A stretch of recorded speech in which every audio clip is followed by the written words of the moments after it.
I was a little younger than you are right now when I first came across the first analog synthesizer. And I had been studying the piano up to then, and I felt the day I discovered the synthesizer that really my musical journey began. Now, if you look at something like this, this has been out of fashion for about 30 years, and now since probably 10 years, things come back and people get fascinated again with analog synthesis. But if you stand in front of such a mess of cables, how do you make any sense of it? So what I would like you to understand today are kind of the basic building blocks, how we use analog synthesis. And in my examples, actually, I will use VCV Rack, which is kind of virtual synthesizer you can simulate in your computer. The typical building blocks for any kind of synthesizer are oscillators. Those are modules which make a waveform, and we will look into certain waveforms. Those get then filtered very often. We have amplifiers we can drive to make individual notes, to make kind of a difference between how loud things are. And all of this can then be controlled by what we call voltage control. We will look into those building blocks. There are very different types of analog synthesizers, or synthesizers in general out there. The lower left corner, you see that the modules are actually interconnected by a patch bay. So you have these pins connecting the ins and outs of modules, and you have total freedom to patch whatever you want. So there's no order involved. And then you have synthesizers like the Minimoog on the upper left, where there is a fixed signal flow. You always start with a generator, and then you go through the filters, through amplitude modulation, etc. And then we have those which have these patch cords, like on the upper right. We have such a synthesizer, not this particular one, but you will see it on the next slide, which is called the Buchla 100. They are called modular synthesizers because what you essentially buy is a frame, and then you can decide how you build these modules together. And then on the lower right, you have a hybrid model. So that is the Korg MS-20. It's actually a new edition of it, where you have on the left side kind of the fixed signal flow, and still you have some possibilities of changing things through patching on the right side. So back then in the 80s, we would write down, to memorize something, the chart of any patch, any sound we found with these kind of spreadsheets. So you write down the number of the dial and your pin connections, and you hope next day or next time you come back to it that you get to the same sound. Well, you never get, because the sum of the error of all those dials just being slightly different gives you something different. And that is actually a crutch. It's also a beauty, because you always discover something new. It's not like on your computer you recall the patch and you have exactly to the sample exactly the same. These are the panels we have. So we have two types of synthesizers in our studios. This is a Surge, which is highly integrated, makes very complex sounds. It's also a little bit more complex to learn, because each module is already kind of a multifunctional module. And this is more where things came from in the 60s. This is the Buchla 100. That's the model we have in our studios. And you see that those panels are made out of these individual modules. So you can actually make up whatever you want. You can buy as many modulators, as many oscillators as you like, and you fit them together, and then all the connections are done through these patch cords. What we see here is a division between the audio signals being on these black cords and the control signals being on the red cords. So I will go now and show you some of those concepts in this VCV Rack application, which runs on many OSs, so you can explore that on Windows, on Mac, etc. So let's talk first waveforms. A waveform is something like this. So we have a waveform here. In this case, it's a sine wave. And it's the easiest waveform you can think of. It is also only producing one single harmonic. So it's just creating one single frequency in the spectrum. So if you look at the spectrum here, where we have frequencies running from left to right and amplitude on the y-axis, what you see here, if you zoom in, you say very often you represent actually spectra just with one single line as a frequency. And here you see this little lobe. Well, this is a spectrum calculated in real time In order to make a real-time analysis, we have to go through the Fourier transform, and the Fourier transform always has some impact on what we see. Not necessarily on what we hear, but the computer actually detects this as this very thin formant or a very thin frequency area, not just a single line. But once you convert that back into sound, if you would go from the spectrum to the sound, you get back just this one single frequency. It's just sometimes people ask, so why is not this one single line? So this is a sine wave, and you hear we have no overtones. We have just that single pitch. Now, if I go and choose another waveform, like a triangular wave, immediately you hear something, the color of the sound is different. So if you compare these two, that is more simple, and this one has already more overtones. Now, those of you playing the clarinet, you might be reminded your instrument, because the triangular wave has a very similar spectral quality to a clarinet in the low end. Not the clarinet so much in the higher register, but in the low register, it produces essentially the uneven harmonics. So you have the fundamental and the third and fifth and seventh and ninth overtone. Okay?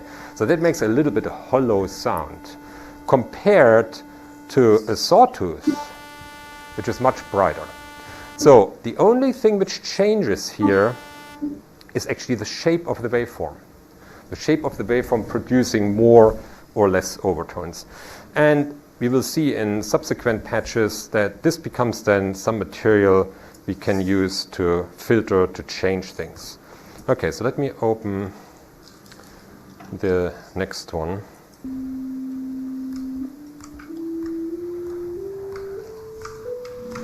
So what I'm doing here is I'm routing the keyboard, I mean my computer keyboard, to a module which translates that into something. Now, what is that something? That's exactly this voltage control.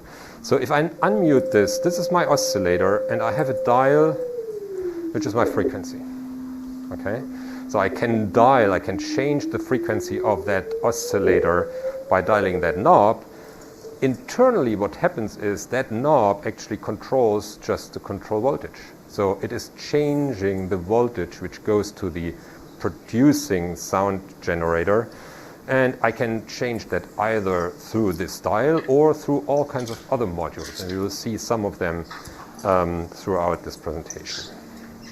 So an easy way to test things is just to hook up your keyboard, or obviously nowadays we have MIDI, we can also hook up a real MIDI keyboard, etc. Back in the 80s, there was no MIDI. In the early 80s, MIDI was invented in 83, but it took quite a while to have then converters from a keyboard actually talking to those modules.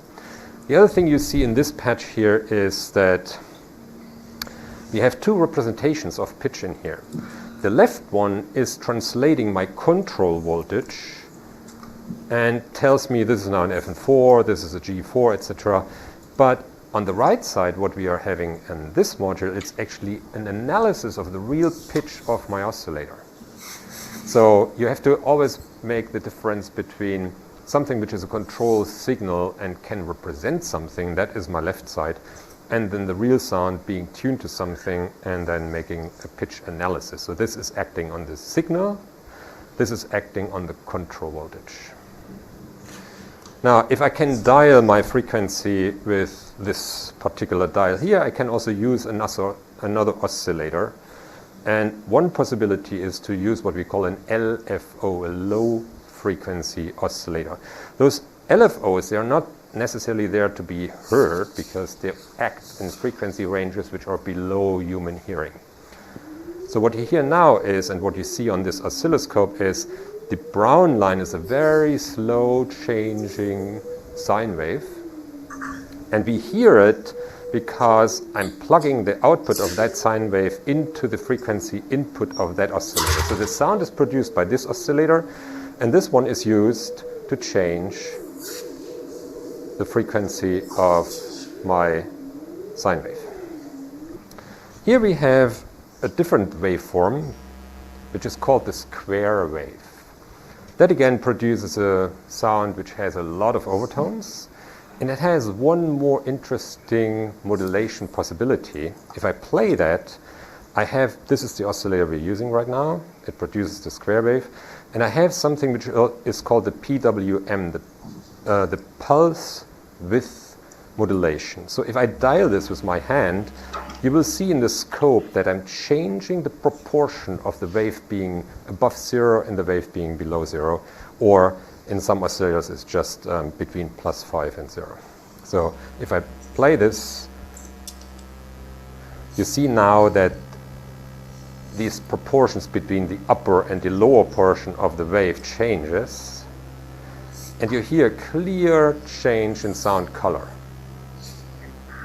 Now, this is also a parameter. Instead of me dialing this red dial, I can control with an LFO. So I'm plugging this LFO into the pulse width modulation input, and I'm cranking up. I'm using actually an amplifier here to change how much of that waveform of my sine wave is acting on the pulse width modulation.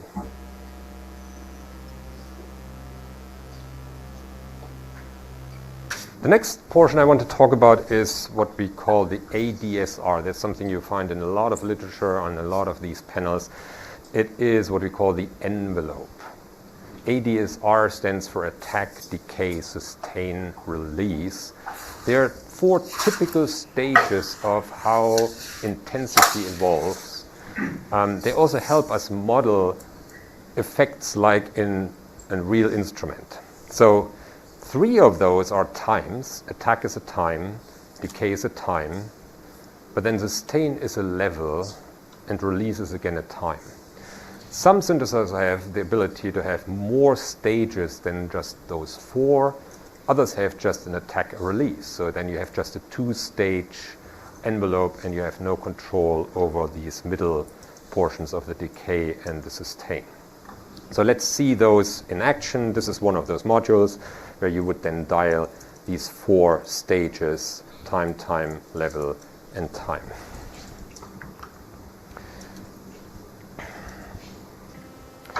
Okay, so what I'm doing here now, I'm using again my keyboard, but I'm not only controlling the pitch, I'm also controlling when a note starts. We will talk about triggers in a moment, but I'm triggering this ADSR module. So I have a certain attack time. I have then a pretty fast decay to a lower sustain level and then some release. So if I'm pressing this, you see this, that the sound gets to 100% amplitude in the beginning, and then over the duration of my decay, it drops to my sustain level. That is helpful if you want, let's say, model something like a guitar pick. The sound is louder in the very moment when you actually excite the string, but then that energy drops very quickly, and then you have your sustain level, and on a guitar you would have actually a constant decrease of energy. But also if you think you just make with your mouse a sound where you make da, there you can actually model those 4 stages very quickly. You make a loud attack, and then you go down to a more sustained level, and at some point you mimic a decay. So if I change those parameters, if I have no attack, I have no decay, my sustain level is 100%, I have no release, I'm getting actually like a square. So it's on immediately, and it shuts off immediately. This is very often also called a gate, and I will show you that later. Here we can make a very long release. That would be more like if I would hit this key very shortly, it would be almost like a piano. So you have a very short injection of energy, and then the sound decays over time. So the ADSR is there to control shaping of amplitude. You can also use it to shape your pitch. So you could think of, okay, while I'm shaping my amplitude, I could also use that, and let's introduce this here. So I'm copying another attenuator here just to control that output. I take it in here. So I'm using that same shape here, and I will use the output to control the pitch of my oscillator. And if I turn frequency modulation on, now I'm controlling the pitch and the amplitude. And obviously they are linked, so if I make a longer fade in, then you also hear the glide of the frequency up to your maximum. Next stage in most of the synthesizers is a filter. What I'm seeing here is a sawtooth wave. So we have a very rich overtone spectrum. And this would be actually the original one. And now I'm passing it through a filter. Right now the filter is totally open. What you see down here, the blue curve would be my original wave, and the more brown curve is the filtered result. So if I'm closing my filter, I have now a filter which currently is fully open, and I start to cut from the high frequencies going down.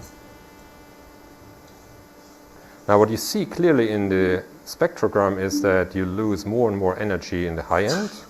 But what's also super interesting to observe is look at the brown waveform. If I cut it as much that I'm left with one single component, I have a sine wave. So I can actually shape my very rich waveform, which was this kind of sawtooth shape here, into something which becomes more a sine wave. You might have heard these two terms in synthesis. People talk about additive synthesis and subtractive synthesis. So additive synthesis is anything where you take many sound sources, many oscillators, and you add up their sine waves or their whatever waveforms they produce, and you create a rich sound out of the addition of many sources. Subtractive synthesis is the opposite. You start with a very rich source, could be this particular sawtooth wave, and then you use filters to carve out certain areas. You make the sound easier. Let's now control the filtering again through an LFO. So we have a fundamental pitch, this da, and on top of it I have a filter which is very narrow. You see, this is actually the filter frequency here, and I can control how narrow or how wide that filter is. The narrower the filter, the more will actually produce a pitch on its own. But what it does actually, what you hear very clearly, is it lets through certain overtones of our very rich signal. So you hear these kind of pitches going up and down. If I'm bringing down the frequency of the... You might be familiar with the lower pitches of the harmonic series. Da, da, da, da, dee, da, da, da, da. These are just the octave and fifths, and then the second octave, the third, the fifths, the low seven, etc. These are these overtones. And you can think of overtones are produced if you think about a guitar string. The guitar string vibrates on its full length with a certain tension. But while you plug it and it vibrates over this full length, and it creates a certain number of vibrations per second, which gives you the fundamental frequency, that same string also, while it is vibrating like that, it is also vibrating like that at a lower amplitude. That will create you, if these are your frequencies, the second harmonic. At the same time, you have also a vibration which divides the string in 3, in 4, in 5, etc. So each of those vibrations will add to our complex spectrum, and because the higher partials, the higher harmonics here, they vibrate less loudly, you get this kind of overall spectral shape. And then we can use a filter like here to focus on that. You do the same when you speak or when you sing. When you produce a sound with your vocal cords, you produce a very rich source sound, something like that. And then your entire mouth tract acts as filters. And these filters will carve out certain areas which then make the difference for us, for an oo, for an e, for an a, for an e. So if I just stay on the same sound, ooh, e, I, ooh, I'm not changing the frequency of the fundamental frequency at all. What I'm changing are those filters letting certain partials through or not. Gates are a particular form of amplitude control. They're either on or off. And they're used for many, many purposes. So here we have just the gate applied to an amplitude. But you could also think about gates switching on certain processes, certain subsections of your patch. So let's say you have 3 or 4 different processes running, and you just let some of them through at a certain time. So you would use a gate to open the output of that particular output. You can also change the speed, and at some point there's something interesting going on. The frequency of my LFO, which opens and closes the gate, gets now close to 20 Hertz. And at 20 Hertz, roughly, we start perceiving a pitch. Now, not exactly at 20 Hertz, but people very often say the human hearing of a newborn is from 20 Hertz to 20K. Now, there is actually a zone of roughness, you could think. So the zone of roughness between probably 16 repetitions per second and then probably up to 30 Hertz. In that area, we start to perceive a pitch, but it's not clear cut.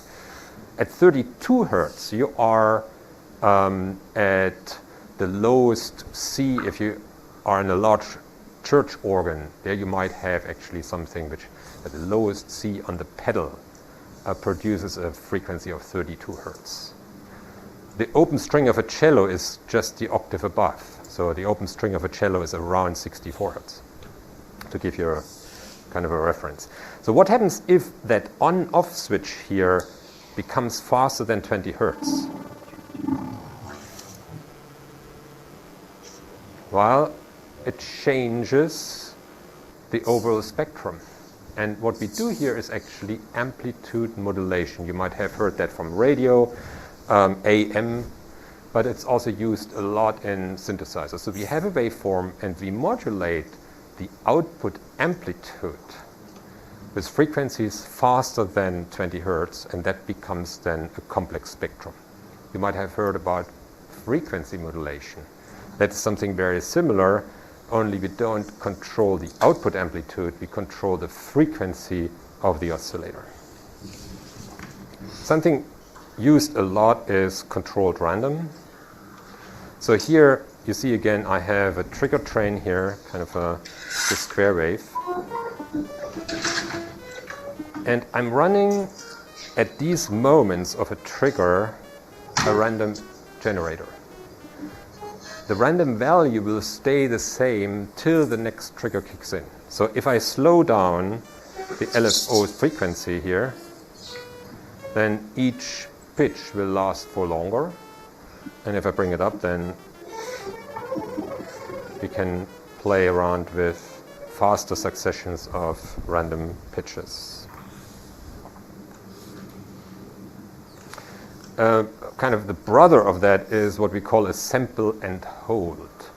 A sample and hold is something where we have a constant wave getting into it.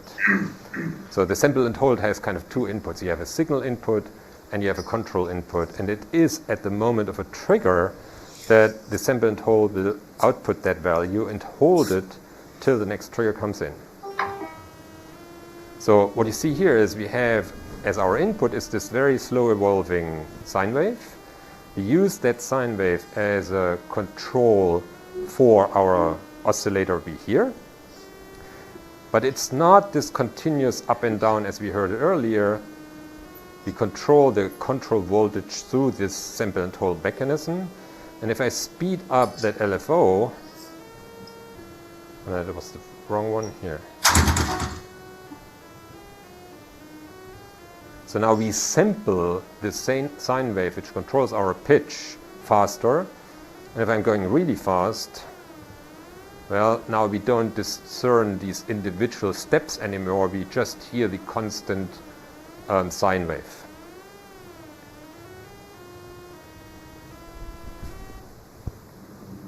Okay, here comes a slightly more complex patch where I'm putting now a lot of these modules in parallel to create kind of a very intense sound. And a lot of these so-called fat sounds, they're made by slightly detuning a lot of oscillators in parallel.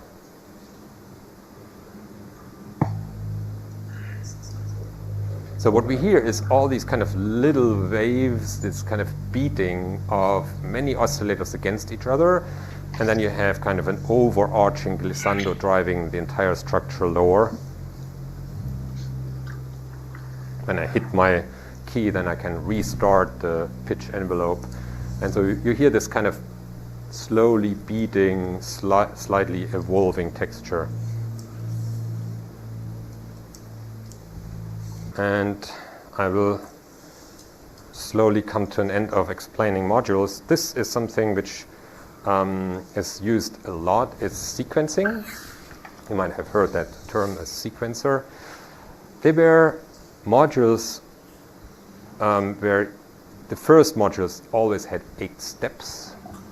Now, normally we think a lot in the decimal system, so why 8 steps and not 10? A lot of music is based on 4 or 8 bar structures. So a lot of music has either repetition of a rhythmical structure or harmonic progression in 8 or in 4 bars. So in music, a repetition on the number 8 is pretty common. So therefore also these sequencers, the first iterations, they most of the time had 8 steps. So what you see on most of them is that you have a couple of rows. And what you would do is you assign one row to a particular parameter. So let's say those are then the steps to control a certain pitch or the filter frequency or something else. And then you drive that sequencer with a clock. So you tell the sequencer, now go to the next step, now go to the next step, etc. So what I'm doing here is, this is my sequencer here. I have 8 steps. I'm driving the clock just with a square wave. So the LFO here, which produces this kind of square wave, every time it changes to a positive number, it will trigger the next step. And you see these red LEDs here. That indicates us where we are in our sequence. And then I'm just driving from the output of this control voltage line my frequency of a sine wave. So it is now the position of those dials. Let me reduce the number of steps here. So I'm just using 2 steps now. And if I dial up the second one, you clearly hear the difference between the first step remaining the same and then the next step having a different value. If I'm putting them to the same thing, then you have no change at all. So if I'm using more than these 2 steps, you can make these sequences. And if I change the frequency of my LFO, then you can make these little rhythmical cells. Let's combine that with rhythm as well. So in this one, I'm using 2 sequencers. I will use the top one to change the duration of the steps for the low one. So I want to create something which is less repetitive, or where you don't hear so much this repetition of 8 steps. So what we have now is I'm controlling with these 3 steps the rhythm length of each note from this one. I use all 8 steps on the pitch profile, but I'm using only 3 steps on my rhythm profile. So they are actually over a longer duration. I'm creating kind of a 24-step repetition pattern. And then obviously if you say I'm using 7 here against 8 over there, then you can make much longer sequences without clear repetition.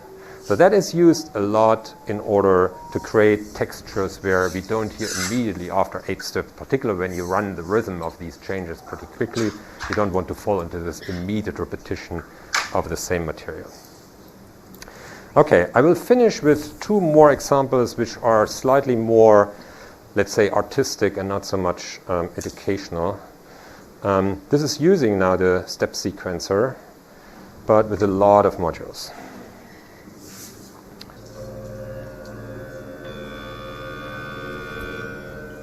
Now what you hear here also is I use some reverb modules, so some chains of my sound production goes through reverb, others not. There's a constant change of filtering effects, etc. So it creates something where there's a long texture build, which to my ear doesn't create so much repetition. So I'm more interested in non-beat-based electronic music, so these kind of floating things which can evolve over 15 minutes, not necessarily something you can dance to, but something more kind of to chill out. So this is one, but well, let's listen to that for a second.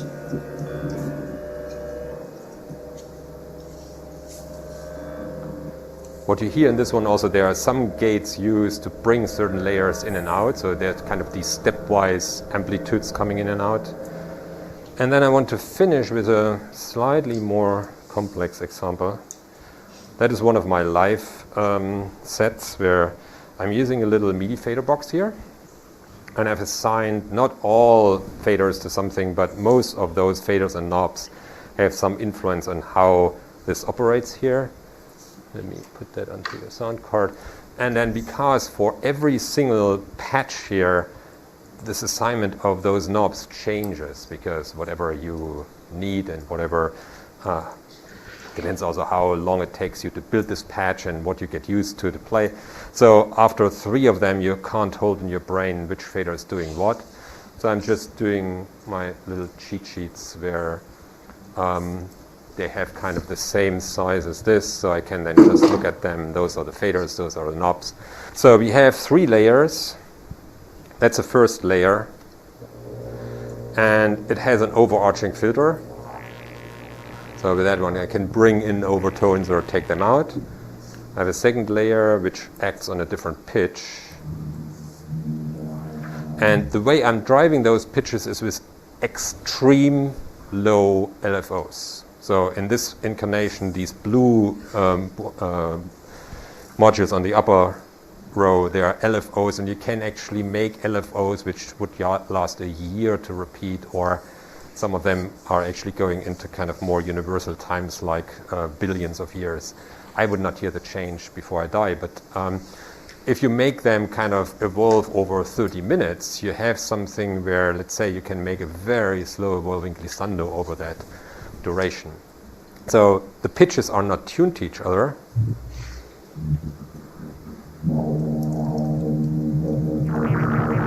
But they evolve slightly. And then I have this one. It's a third one, which is a little bit more an easy sound. And then I have one where I drive a filter. So we have seen in this one example that I can bring the bandwidth of the filter very, very tiny. So I make it actually almost resonate, and I can use that as an oscillator. So I can drive the bandwidth of the filter into oscillation. And if I use that with a little bit of reverb, you can make these little squeaks, little almost like birds. The next one is a physical model. Those are modules which are now available in the computer realm. They were not available in the 80s as a physical model on a real synthesizer, but they do interesting things. So I'm running actually the first 3 layers through that physical model, almost like a plate, like a metal plate, and then I can tune it. So I'm creating, you could think of little metal plates like a vibraphone or a glockenspiel, etc., and I play the other sounds through it. Then I have a little bit of noise. That's actually noise filtered by vowels, so it mimics almost like you saying something while whispering. And then I have something which is a little dangerous, where I'm playing sound into it. Let's take this one. And I'm making a feedback loop. So I'm taking a delay, and I'm making that delay feedback 100%. That means anything coming in would be repeated after a certain time. And then while playing with the duration, and by changing the duration, I can make these almost pitch bursts that can get pretty loud. And then the last thing is just my master fader. And then this is the amount of overall reverb I'm putting on everything. So let me just use that for a second and play something where I'm using all those. Are we still good in time? Yes. Okay, here we go.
Okay.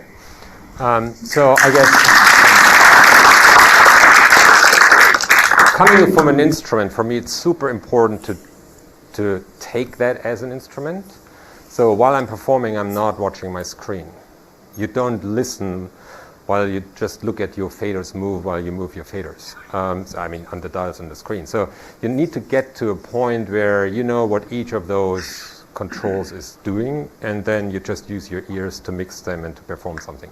Obviously, this is a very rich instrument. It would probably best be used in kind of a 15 or 20-minute performance and not in 1 minute, but it gives you kind of an idea of what one might do. And again, this is my aesthetics. You can do EDM, you can do all kinds of music. It's used very widely. You can use the sequences to create steady beats, etc. Whatever your aesthetics require. I guess we have 2 minutes for questions if you have some.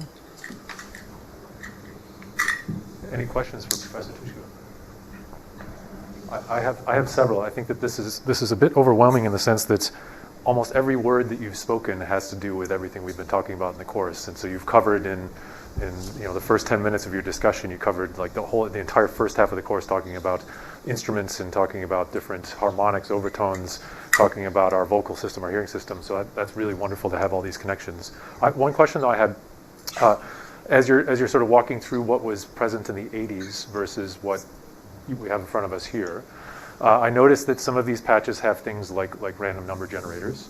And that triggered the question. So like what was not present in the 80s that is, I assume that there's, now that we do things, in this example in software, what are the things that stand out as new features that were not present in original synths that are very useful, let's say?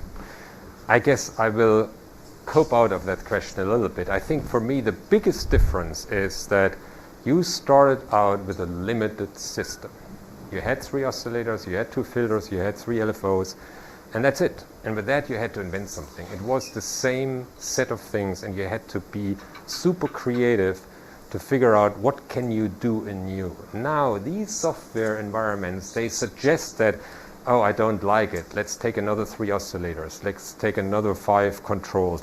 So there is this kind of suggestion that more is better. And I can tell you, creative limits are actually a great way to stimulate your creativity. So if you have to use whatever you have a pencil and a piece of paper, you don't have 10 colors, well, you will express something, and it will be very typical to that medium you're using. So for me, very often when I'm working in the software environment, I'm putting myself the limits. I'm saying, those are the modules which are allowed, all the rest is nice, but it will be outside of what I'm doing today. The second thing, let's say the good thing we have now is good reverb. I mean, back then we had plate reverbs, or spring reverb, so it's literally a little spring, and you have an exciter on one end, and you have a microphone, if you like, on the other end. So you play your sound into the spring vibrates and makes something which sounds like reverb. It sounds, well, not like reverb, it makes the sound longer. So good reverb is certainly something I totally embrace. Yeah. Interesting. It's interesting to hear that too, because I see people who are, purists from the analog sense loving plate reverbs or spring reverbs, but interesting to hear the other perspective. I mean, it's, I guess everybody comes from different starting points. So those who have lived through the 80s and used these analog machines, which was my first decade of electronic music making, we spent enough time with the limits that we embrace things which are now possible. And I see the generation starting with this and then getting their hands on a real physical synthesizer, getting totally excited about it because they say, wow, that's the real thing. I think both directions are valid. Any final question for Professor Tutschku? Oh, yes, up here. When you go about like designing a sound, is it more of like you have something in mind before you get there, or is it kind of like an explorative process and you just end up somewhere that you have no idea where you want to? Like, I think it's both. You start with some idea, but then you will just very quickly embrace that accidents happen and you dial the wrong thing and something amazing emerges. Now, you will not put that into the trash because you said, oh, my initial idea was not like this. So there is this constant forth and back between some imagination you develop, and your imagination will be more rich the more time you spend on those modules, and you figure out, oh, I could do this, I could do that, and then it's always your ear telling you, oh, interesting, I didn't foresee this, but that's actually an interesting element. Okay, in closing, I have been teaching this course on analog and digital synthesis a few times. This will be, if you're still around next year, again on the syllabus next fall. Exactly, yeah, in a year from now I will teach this course again. So if you're interested, reach out. Okay? Thank you and good luck for the rest of the semester.